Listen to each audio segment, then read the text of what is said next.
Hello, my name is Jan Cruz. In this video, I will be lecturing Mr. Flyenbird about how managers can determine a market's overall attractiveness.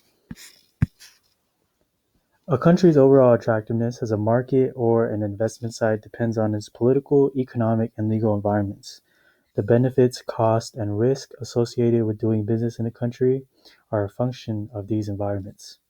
Here, I will show you the benefits, cost, and risk. Benefits.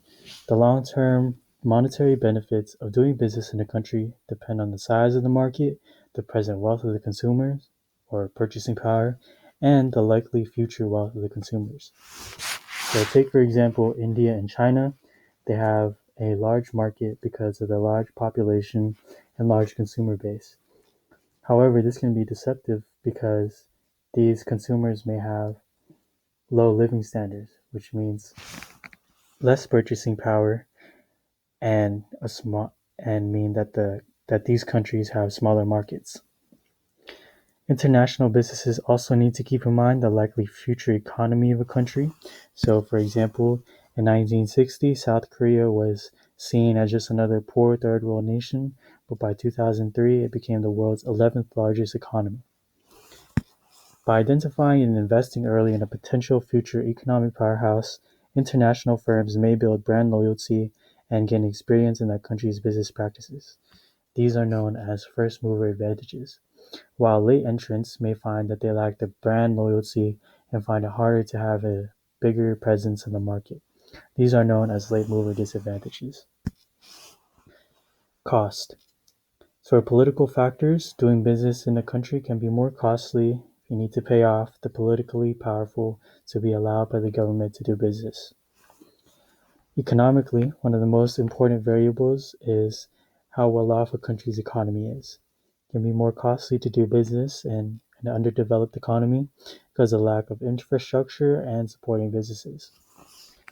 So let's take, for example, McDonald's, when it decided to open its first restaurant in Moscow. McDonald's found the quality of Russian-grown potatoes and meat to be poor. So to protect the quality of its products, McDonald's set up its own farms and food processing plants in Russia. This raised the cost of doing business in Russia when it would have been cheaper to open up a McDonald's in more developed countries. As for legal factors, it can be more costly to do business in a country where local laws and regulations have strict standards with regard to product safety, safety in the workplace, environmental pollution, and so on. Risk. Political risk can be defined as the likelihood that political forces will cause big changes in a country's business environment that negatively affect the profit and other goals of a business. Political risks tend to be bigger in countries experiencing social unrest and disorder.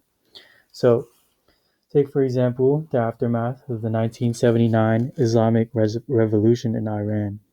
The Iranian assets of numerous U.S. companies were seized by the new Iranian government without compensation.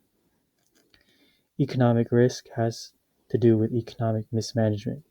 Some visible indicators of economic mismanagement include the country's inflation rate, the level of business and government debt in the country.